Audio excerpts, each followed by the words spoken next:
Sindhu Bhairavi promo ரொம்பவே feel பண்ணிட்டு இருக்காங்க. நம்ம ஸ்னேகா இருந்துட்டு நம்ம நினச்ச விஷயம் எதுவுமே செய்ய முடியல அப்படின்ட்டு ரொம்ப எமோஷ்னலாக ஃபீல் பண்ணிட்டு இருக்காங்க. அப்போ ஸ்னேகாவுடைய அப்பா இருந்துட்டு, ஸ்னேகா நீ சிவாவுக்கு பிடிக்காத விஷயங்கள்லாம் செஞ்சுட்ருக்க, அதனால தான் சிவா உன்னை இந்த அளவுக்கு வெறுக்கிறான்றாங்க. நீ இப்படி மாறினது எனக்கே சுத்தமாக பிடிக்கல டேடி, என்ன டேடி சொல்லிட்டு இருக்கீங்க, பின்ன வேற என்னமா சொல்ல முடியும்ன்றாங்க.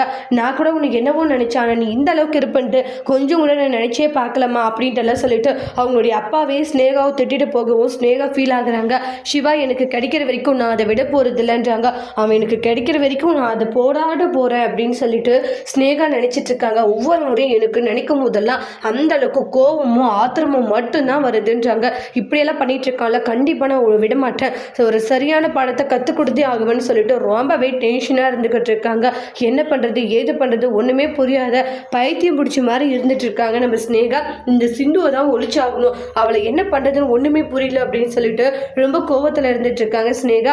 அடுத்து ஸ்னேகா நம்மளுடைய சிந்துவை போட்டு தள்ள முடிவெடுத்திருக்காங்க. சிந்துவை போட்டு தள்ளுவாங்களா, இல்லை சரியான நேரத்தில் சிவா மறுபடியும் சிந்துவை காப்பாற்ற போகிறாங்கன்ட்டு அடுத்தடுத்து வரக்கூடிய பிரமுல வெயிட் பண்ணி பார்க்கலாம். தேங்க்யூ.